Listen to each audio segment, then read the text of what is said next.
जय महाकाली, महालक्ष्मी, महासरस्वती, माँ कामाख्या, जय भैरव बाबा।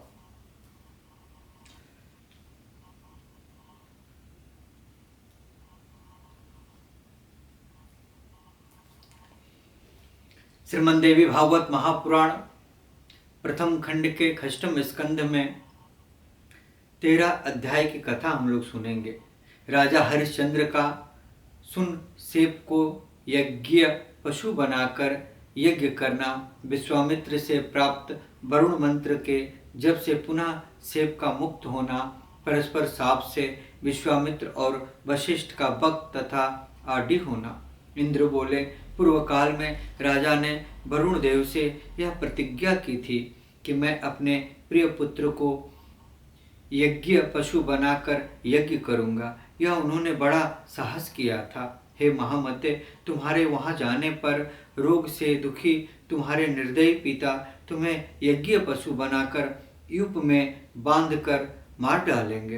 अमित तेजस्वी इंद्र के द्वारा इस प्रकार रोक दिए जाने पर माहेश्वरी की माया से अत्यंत मोहित होकर वह राजपुत्र वहीं रुक गया। इस प्रकार जब जब वह पिता को रोग से पीड़ित सुनकर जाने का विचार करता था, तब तब इंद्र उसे रोक देते थे। एक दिन राजा हरिश्चंद्र ने अत्यंत दुखी होकर एकांत में बैठे हुए सर्वज्ञ और कल्याणकारी गुरु वशिष्ठ के पास जाकर पूछा। राजा बोले, हे भगवान, मैं क्या करूं? मैं अत्यंत भयभीत और कष्ट से पीड़ित हूँ। इस महाव्याधि से पीड़ित मुझ दुख चिंतित की रक्षा कीजिए। वशिष्ठ जी बोले, हे राजन, सुनिए, रोग नाश का एक प्रशस्त उपाय है। धर्मशास्त्र में 13 प्रकार के पुत्र कहे गए हैं। इसलिए किसी ब्राह्मण के उत्तम बालक को उसका मनोअभिलाषित धन देकर क्रय करके उसे ले आइए और उत्तम यज्ञ को संपन्न कीजिए। हे राजन, इस प्रकार यज्ञ करने से आपका रोग नष्ट हो जाएगा और वरुण देव भी हर्षित होकर प्रसन्नचित हो जाएंगे।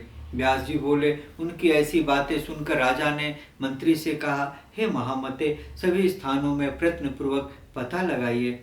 यदि कोई लोभी पिता अपने पुत्र को देता है तो वह जितना धन मांगे उतना देकर उसे ले आइए। सब प्रकार से प्रयास करके यज्ञ के लिए ब्राह्मण बालक लाना ही चाहिए। मेरे कार्य में तुम्हें किसी भी प्रकार का बुद्धिशैलिल्य नहीं करना चाहिए। तुम्हें प्रत्येक ब्राह्मण से प्रार्थना करनी चाहिए कि धन लेकर राजा को पुत्र दे दीजिए। उसे यज्ञ के लिए यज्ञ पशु बनाना है। उन राजा से यह आदेश प्राप्त कर मंत्री ने यज्ञ कार्य के लिए राज्य के प्रत्येक गांव तथा घर में पता लगाए। इस प्रकार राज्य में पता लगाते हुए उसे अजिगर्त नामक एक दुखी और निर्धन ब्राह्मण मिला, जिसके 3 पुत्र थे। उस ब्राह्मण ने जितना धन मांगा उतना देकर वह मंत्री श्रेष्ठ उसके मझले पुत्र सुनह सेब को ले आया। कार्यकुशल मंत्री ने पशु योग्य ब्राह्मण पुत्र पुनः सुन सेब को लाकर राजा को समर्पित कर दिया। इससे अत्यंत प्रसन्न होकर राजा ने वेद यज्ञ ब्राह्मणों को बुलाकर यज्ञ के लिए सामग्री एकत्रित करवाई।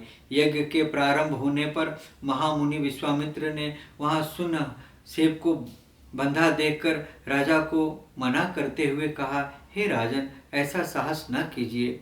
इस ब्राह्मण बालक को छोड़ दीजिए। ये आयुष्मान मैं प्रार्थना करता हूँ कि इससे आपको सुख की प्राप्ति होगी।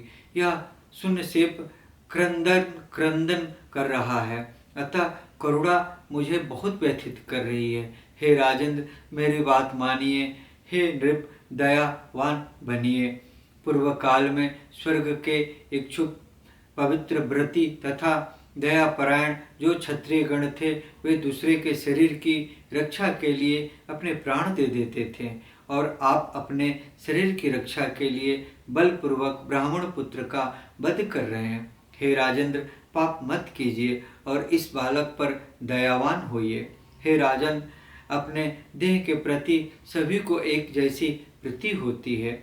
यह बात आप स्वयं जानते हैं। यदि आप मेरी बात को प्रमाण मानते हैं तो इस बालक को छोड़ दीजिए। व्यास जी बोले, दुख से अत्यंत पीड़ित राजा ने मुनि का बात का अनादर करके उस बालक को नहीं छोड़ा। इससे वे तपस्वी मुनि उनके ऊपर अत्यंत क्रुद्ध हो गए। वेताओं में श्रेष्ठ उन दयालु विश्वामित्र ने सुनसेप को पासधारी वरुण देव के मंत्र का उपदेश दिया।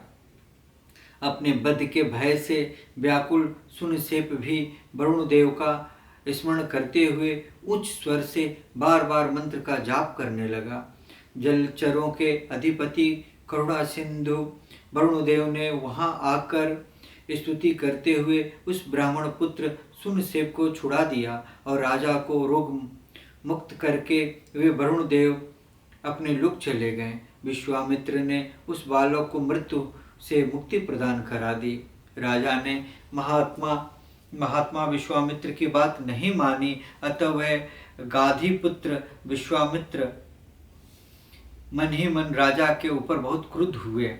एक समय राजा घोड़े पर सवार होकर वन में गए। वे सुअर को मारने की इच्छा से ठीक दोपहर के समय कौशिकी नदी के तट पर पहुंचे। वहां विश्वामित्र ने वृद्ध ब्राह्मण का वेश धारण करके छल पूर्वक उनका सर्वस्व मांग लिया और उनके महान राज्य पर अपना अधिकार कर लिया, जिससे वशिष्ठ के यजमान राजा हरिश्चंद्र अत्यंत कष्ट पाने लगे। एक बार संयोगवश वन में आए हुए विश्वामित्र से वशिष्ठ ने कहा, हे क्षत्रियधम, हे दुर्बुद्धे, तुमने व्यर्थ ही ब्राह्मण का वेश बना रखा है। बगुले के समान वृत्ति वाले हे दंभी, तुम व्यर्थ में गर्व क्यों करते हो? हे जाल, तुमने मेरे यजमान नृपश्रेष्ठ हरिश्चंद्र को बिना अपराध के महान कष्ट में क्यों डाल दिया? तुम बगुले के समान ध्यान परायण हो, अतः तुम बगुला हो जाओ। वशिष्ठ के द्वारा इस प्रकार शाप प्राप्त विश्वामित्र ने उनसे कहा, हे आयुष्मान, जब तक मैं बक रहूंगा तब तक तुम भी आड़ी पक्षी बनकर रहोगे। व्यास जी बोले, इस प्रकार क्रोध से व्याकुल उन दोनों ने एक दूसरे को शाप दे दिया और एक सरोवर के समीप वे दोनों मुनि आड़ी और बक के रूप में अंडों से उत्पन्न हुए। दिव्य मान सरोवर के तट पर एक वृक्ष पर घोंसला बनाकर बक रूपधारी विश्वामित्र और एक दूसरे वृक्ष पर उत्तम घोंसला बनाकर आड़ी रूपधारी वशिष्ठ परस्पर द्वेषापरायण होकर रहने लगे। वे दोनों कोपाभिष्ट होकर प्रतिदिन घोर क्रंद करते हुए सभी लोगों के लिए दुखदायी युद्ध करते थे। वे दोनों चोंच और पंखों के प्रहार तथा नखों के आघात से परस्पर चोट पहुंचाते थे। रक्त से लथपथ वे दोनों खिले हुए किंगसुक के फूल जैसे प्रतीत होते हैं। हे महाराज, इस प्रकार पक्षी रूपधारी दोनों मुनि साप रूपी पास में जकड़े हुए वहां बहुत वर्षों तक पड़े रहे। राजा बोले, हे विप्रवर्षे, हे वे दोनों मुनि श्रेष्ठ वशिष्ठ और विश्वामित्र साप से किस प्रकार मुक्त हुए, यह मुझसे बताएं, मुझे बड़ा कौतूहल है। व्यास जी बोले, लोक पितामह ब्रह्मा जी उन दोनों को युद्ध करते देखकर समस्त दया परायण देवताओं के साथ वहां आए। सृष्टिकर्ता ब्रह्मा जी ने उन दोनों को समझाकर युद्ध से विरक्त करके परस्पर दिए गए शाप से भी मुक्त करा दिया। इसके बाद सभी देवतागण अपने अपने लोकों को चले गए। कालयोनि प्रतापी ब्रह्मा जी शीघ्र हंस पर आरूढ़ होकर सत्यलोक को चले गए और प्रजापति के उपदेश से परस्पर स्नेह करके विश्वामित्र तथा वशिष्ठ भी अपने अपने आश्रमों को शीघ्र चले गए। हे राजन, इस प्रकार मैत्रावरुणी वशिष्ठ ने भी अकारण ही विश्वामित्र के साथ परस्पर दुख प्रद युद्ध किया था। इस संसार में मनुष्य, देवता या दैत्य कौन ऐसा है जो अहंकार पर विजय प्राप्त कर सदा सुखी रह सके? अतः हे राजन, चित्त की शुद्धि महापुरुषों के लिए भी दुर्लभ है। उसे प्रयत्न पूर्वक शुद्ध करना चाहिए। उनके बिना तीर्थ यात्रा, दान, तपस्या, सत्य आदि जो कुछ भी धर्म साधन है वह सब निरर्थक है। सबके देह में तथा प्राणियों में धर्म कर्मों में सात्विकी, राजसी और तामसी यह 3 प्रकार की श्रद्धा कही गई है। इनमें यथोक्त फल देने वाली सात्विक की श्रद्धा जगत में सदा दुर्लभ होती है। वे विधि विधान से युक्त राजसी श्रद्धा उसका आधा फल देने वाली कही गई है। हे राजन, काम क्रोध के वशीभूत पुरुषों की श्रद्धा तामसी होती है। हे नृश्रेष्ठ, वह फल विहीन होती है और कृति करने वाले भी नहीं होती।